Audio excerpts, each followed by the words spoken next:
tadi Mas Gangsar sempat menyebut soal KBB ya, kantor berita bersama. Kita gagas pertemuan malam hari ini, diskusi kecil malam hari ini, Cikarim. Ya, dalam minggu-minggu terakhir kawan-kawan bersama media massa, kawan-kawan pegiat LSM dan institusi-institusi yang terkait pemanfaat informasi itu menggagas berdirinya sebuah lembaga bernama Kantor Berita Bersama. Salah satu dari visinya atau misinya atau keinginan luhurnya adalah mencoba merekatkan seluruh aspek gitu ya, seluruh unsur baik media massa, LSM yang belakangan ini menurut hemat kami sudah terjadi kotak-kotak begitu. Mudah-mudahan tidak menjadi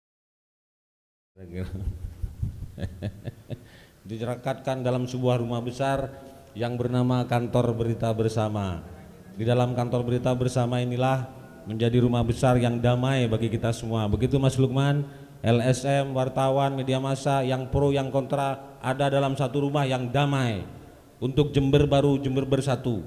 Mari kita buktikan bahwa memang Jember ini sudah baru betulan. Barunya seperti apa? Transformasi informasinya jalan, itu salah satu bentuknya. Gitu. Bersatunya seperti apa? Yang bersatu betulan, tidak eker-ekeran terus. Yang alhamdulillah pada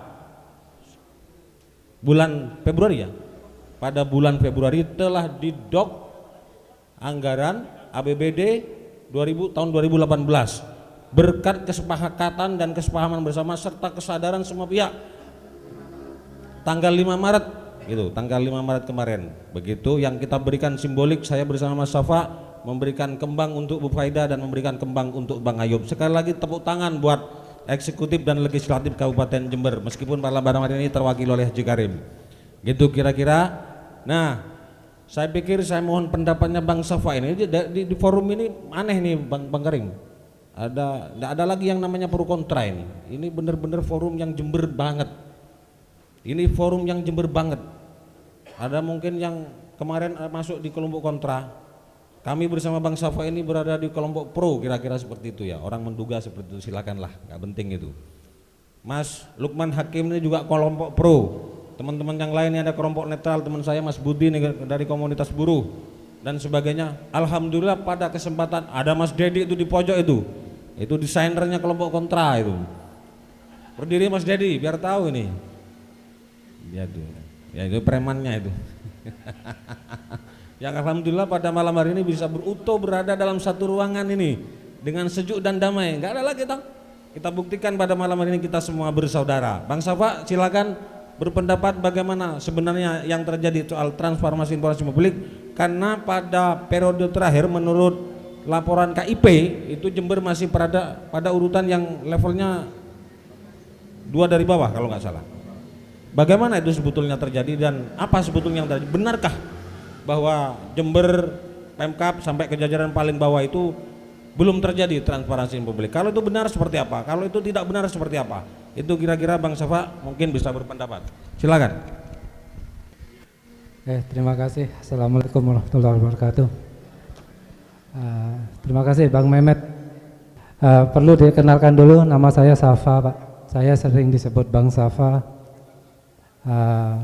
Kebetulan saya sebagai salah satu bagian dari yang mendorong Bupati terpilih Faida ini dengan gerakan Laskar Du'afanya.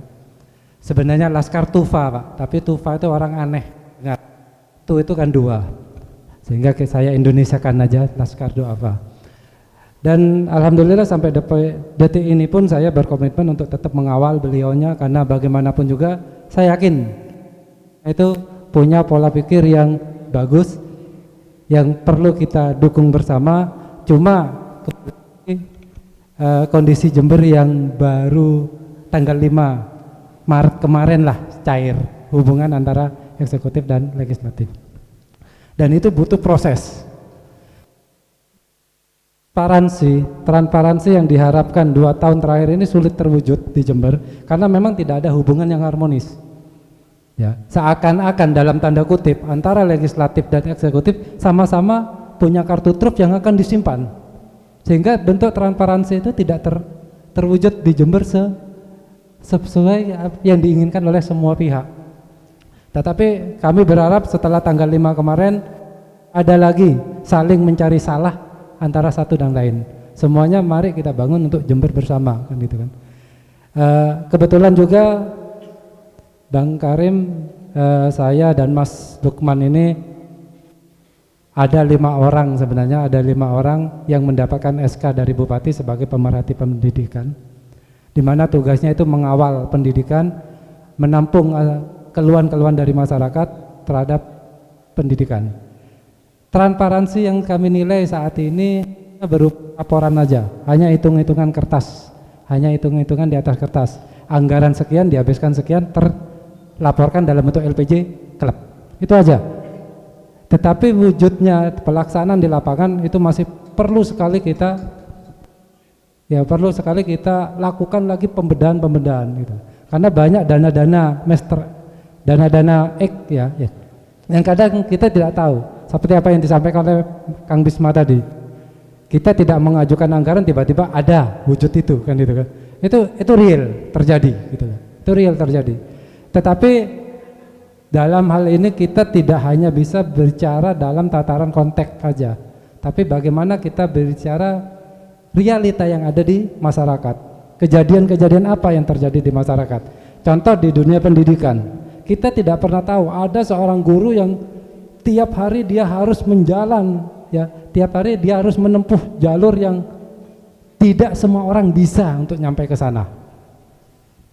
Kemarin kita menemukan itu dan kita laporkan langsung ke Bupati, hanya waktu 2 jam Bupati langsung membuat tindakan dengan panggil guru tersebut, mempertemukan dengan kepala dinas, yopo enake wong iki, kan gitu kan. Dia harus mengajar dalam jarak tempuh 27 km dengan sepeda motor yang pada saat musim hujan saya yakin minimal 5 kali jatuh pasti terjadi karena medannya yang sulit seperti. Saya ingin menajamkan bagaimana Bang Safa membantu seorang guru bernama Suyono di SD 04 yang SD-nya di atas sana, naik sepeda motor lewat hutan-hutan begitu. Itu salah satu bentuk bahwa memang benar terjadi tidak adanya informasi yang bisa diakses oleh semua pihak, Bang Safa. Dan kemudian sebegitu rupa Bang Safa bisa mampu melakukan itu dalam waktu yang sekian jam saja. Saya kira bagaimana pendapat Bang Safa tentang itu? Apakah memang transformasi informasi di ruang pendidikan itu masih belum terjadi atau seperti apa? Belum, dikatakan belum terjadi, realitanya seperti itu. Terjadi LPJ beres, ya kan? Berarti informasi itu sudah imbang sebenarnya kalau dalam bentuk angka-angka. Tapi realita tetap di masyarakat. Seorang bupati seperti yang dikatakan Kang Gangsar tadi, dia tidak mungkin tahu kok. Ya, dia tidak mungkin tahu kalau ada sekolah di tengah hutan ternyata. Setelah hari Sabtu kemarin kepala dinasnya, PLT kepala dinas turun ke sana, ya jatuh juga dia gitu loh. Jatuh bangun untuk bisa sampai ke lokasi itu. Artinya betul bahwa perlu bridging begitu ya, penyampai begitu ya kira-kira. Sebenarnya kan gini, yang dibutuhkan oleh seorang pemimpin adalah berikan dia informasi apa adanya. Ojo jangan asal bupati senang, kepala dinas senang, sehingga informasi yang real itu tidak benar-benar didapat gitu loh. Itu yang dibutuhkan sebenarnya oleh seorang pemimpin.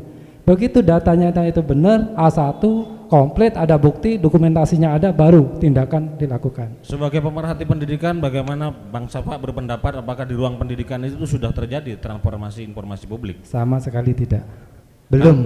Kalau belum seperti apa Ya, kira-kira gagasan Bang Safa? Itu satu contoh. Contoh berikutnya adalah dunia pendidikan tidak tahu kalau ada guru GTT, PTT-nya yang insentifnya diambil lagi oleh kepala sekolah. Ini terjadi di Jember, Pak Karim ya, Bang Karim. Ini terjadi, Pak. Lakukan advokasi kepada mereka. Jangan mereka hanya diambil butuhnya. PGRI contohnya dia butuh masa dari guru dibuat demo, bukan penyelesaian demo gitu. Tapi ya apa mau advokasi teman-teman yang guru yang ada di bawah. Ada GTT, Pak, insentifnya masuk ke rekening pribadi selama 3 tahun berturut-turut. Begitu masuk sama kepala sekolah dipanggil, Mas, itu hanya titipan uangnya, diambil lagi. Ini terjadi di Jember. Kapan itu terjadi, di sebelumnya atau di 3 tahun secara berturut, ya 3 tahun itu terjadi. Dan ini masih kita mengumpulkan data untuk kita berikan langsung ke Bupati untuk diambil tindakan. Ya, betul. Kita berharap bersama-sama mudah-mudahan hal itu seperti itu tidak terjadi di era Bupati Faida ke depan. Amin. Ya, seperti semboyan Bupati yang dipakai jenengan ini, Mas. Gitu. 3B memang harus kita tegakkan kok. Gitu ya. Kita mungkin bisa membangun dengan benar kalau masih separuh-separuh. Ya, masih separuh-separuh. Informasi yang diberikan separuh, ya kan? Sesuatu yang diberikan hanya separuh itu tidak akan bisa menyelesaikan suatu masalah. Seperti yang disampaikan oleh Bupati bahwa sejatinya membangun ini adalah membangun sumber daya manusia. Itu benar. Apa yang dibangun? Mentalnya. Mental manusianya ini yang harus kita bangun. Kalau mentalnya masih ada, mental korup, sulit pembangunan ini akan terjadi. Sulit pembangunan itu terjadi. Dan 2018 adalah tahun deadline bagi Bupati sesuai dengan yang dibicarakan dalam RPJMD. Tahun 2018 adalah tahun Jember di mana harus bebas dari pungli, harus bebas dari korupsi. Makanya 2018 ini sabar pungli luar biasa nanti kerjanya. Karena ini deadline-nya. Ini batas akhir dan saya selalu mengingatkan kepada beliau, Bu, 2018 harus bebas korupsi. Bagaimana itu menjadi bebas korupsi tanpa transformasi informasi misalnya? Tidak mungkin terjadi. Ya, bebas korupsi bisa terjadi kalau transparan. Di mana-mana kalau transparan baru dinamakan bebas. Tapi kalau masih ada yang disembunyikan, ini contoh real. Salah satu contoh real. Saya, Mbak Usman ini pemerhati pendidikan, SK-nya Bupati, satu kesatuan dengan tim manajemen BOS Kabupaten. Artinya Anda sepakat bahwa penting transformasi informasi. Harus. Bukan penting juga kantor berita bersama ini harus dilakukan. Iya, sekali lagi terima kasih Bang Safa. Ya, terima kasih. Nuhun tepuk tangan buat beliau begitu ya. Di pertemuan kali ini sebetulnya disiarkan secara offer di Jember 1 TV. Ya, Anda nanti besok atau kapan ini mana Pak Direktur ini? Itu bisa menyaksikan gelaran acara ini di Jember 1 TV, Pak, begitu. Ini adalah bentuk kerjasama kita bersama teman-teman media massa, begitu kira-kira, dan ini akan kita lakukan terus-menerus secara kontinu. Tidak harus di sini, mungkin bisa berganti-ganti, tapi kita menyediakan ruang agar bisa digelar tadi. Seperti itu Pak Cikarim dan teman-teman KBB, teman-teman LSM dan teman-teman pegiat media massa di Kabupaten Jember. Tadi Cikarim sudah memberikan ruang kepada kita bisa memanfaatkan salah satu kegiatan reses beliau. Mudah-mudahan seperti itu, mudah-mudahan Cikarim juga bisa memberikan kami akses sehingga seluruh informasi terkait dengan kepentingan publik itu bisa diberikan secara intensif begitu ya, apa terjadi proses-proses pencerdasan publik. Di kesempatan kali ini ada Mas Budi Susilo, ini pegiat buruh yang beliau diskusi kecil bersama kami selantiasa mengeluh. Ini buruh belum terjadi pendewasaan, belum terjadi pemberdayaan begitu kira-kira Mas Budi ya. Gitu ya, konstitusinya ada, aturan mainnya ada, anggarannya ada begitu, pelakunya ada, semuanya ada, tapi kenapa buruh selama ini masih menjadi bagian yang tereliminasi di republik yang sudah katanya merdeka ini? Apakah ini juga bentuk dari ketertutupan informasi publik di ruang perburuan? Mas Budi silakan. Terima kasih. Assalamualaikum warahmatullahi wabarakatuh. Nama saya Budi Santoso, bukan Budi Susilo ya. Ngerubah nama itu pakai jeneng abang. Oh, siap, terima kasih, mohon maaf. Mohon maaf sebelumnya, ini kalau berbicara masalah buruh atau ketenagakerjaan itu sangat berbeda sekali dengan tadi yang disampaikan dukung mendukung atau pro kontra dan atau tadi ada yang dimaksud ada Pemdes dan lain sebagainya. Tapi sebenarnya ada kaitannya itu. Mohon maaf ya. Ini kalau kita melihat bahwa warga Jember juga banyak sekali yang jadi TKW dan itu juga mungkin dalam ranah Pemdes juga, kecamatan juga yang saya harapkan adalah dari pihak pemerintah dan juga dari legislatif yang membidangi ketenagakerjaan, pendidikan dan juga kesehatan, yaitu Komisi D. Itu anehnya jarang sekali untuk memberikan support ataupun memberikan sebuah perlindungan terhadap ketenagakerjaan. Nah, kalau secara buruh formal yang ada di Jember ini juga banyak. Kemarin kita juga hearing ke Dewan, itu kita temukan kurang lebih 60%. 60% buruh yang belum mendapatkan UMK. Ada 800 sekian perusahaan, berapa jumlah tepatnya? 805 perusahaan kurang lebihnya begitu. 805. Yang mengajukan keberatan berapa, Mas Budi? Yang mengajukan keberatan penangguhan UMK Ya, itu penangguhan 1. UMK. Kira-kira itu kenapa terjadi di ruang dinas ketenagakerjaan? Ya Ada itu ketertutupan informasi publik barangkali soal kebijakan keperburuan? ya itu salah satunya. Karena seandainya itu ada sebelumnya disosialisasikan antara legislatif ya dengan pihak pemerintah dalam hari ini di Snaker, itu mungkin ada titik temu sebelum melakukan penangguhan. Karena apa? Perusahaan yang sekiranya lebih dari 2 tahun ya, itu setidaknya sudah punya perangkat-perangkat khusus yang mana mereka sudah punya manajemen yang bagus. Kalau masih 1-2 tahun itu mungkin masih penataan lah, kita ya memaklumi seandainya masih belum bisa menata manajemennya. Berapa UMK di Jember, Mas UMK Budi? Jember 1.917.000. Apakah buruh semua sudah tahu terkait dengan hak-haknya? Itulah UMK itu? banyak yang nggak tahu karena pihak terkait dalam hal ini Disnaker jarang sekali melakukan sosialisasi. Pihak Disnaker jarang melakukan sosialisasi, itu kata kuncinya ya? Ya. Berarti belum terjadi transparansi informasi publik di ruang dinas ketenagakerjaan. Itu Betul, menjadi catatan kurang kita lebih bersama. begitu. Jadi begini, ketika kita menyampaikan terkait dengan UMK, ya, ini kan kalau sudah masalah UMK itu masalah hak normatif. Yang mana hak normatif itu bidangnya pengawasan. Nah kemarin saya tanya ke bidang pengawasan yang ber-PPNS, yang punya SK dari Menkumham, itu yang punya tanggung jawab sebenarnya. Saya tanya kok katanya itu mereka bukannya menjawab sesuai tupoksinya, tapi menjawab bahwa sejak bulan Oktober 2017 pengawasan sudah dilimpahkan ke Kanwil Jatim. Kok katanya sepertinya nggak ada kepastian penanganan konflik buruh? Kurang lebih itu. Padahal sebelum ini, sebelum dilimpahkan ke Kanwil Jatim, ya itu sudah mereka sudah punya tupoksi yang jelas. Seharusnya sebelum 2017 sudah ada komitmen mereka untuk melakukan sosialisasi UMK, begitu. Apakah sudah dilakukan sosialisasi UMK itu? Sosialisasi secara formalitas ada. Secara formalitas. Secara Apa formalitas. maksudnya formalitas itu? Nah, tapi kalau konkret, nyatanya, faktanya di lapangan banyak buruh yang tidak tahu. Banyak buruh yang tidak tahu UMK-nya berapa, apa hak saya.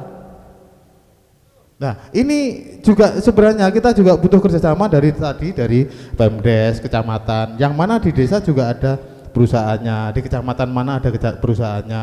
Nah, itu juga perlu tahu juga. Nah, seberapa Anda menganggap penting peranan kepala desa terkait dengan ini? Warga ini kan buruh. ya, Buruh berada di desa itu. betul. Seberapa penting sih peranan kepala desa terkait dengan informasi perburuan itu? Nah, ini kaitannya adalah bagaimana pemerintah desa melindungi warganya. Ya. Nah, melindungi warganya karena ini terkait dengan ketenagakerjaan, yang mana ketenagakerjaan itu ada pihak yang berwenang di bidang ketenagakerjaan, yaitu dinas Tran di Jember. Kepala desa atau kecamat tidak bisa langsung koordinasinya dengan Disnaker dalam hal ini. Nah, bagaimana mengundang Disnaker ke kecamatan atau ke desa? Bisa nggak kira-kira Pak Kades ngundang Disnaker misalnya? Sangat bisa. Kalau tidak bisa, nanti saya yang ke Disnaker. Pak Budi siap memfasilitasi mungkin teman-teman Kades. Begitu kira-kira. Di tempatnya Mas Semi ini ada satu perkebunan barangkali Mas Semi ya. Di situ ada banyak buruh, ada ribuan buruh di sana. Di desa kami juga seperti itu.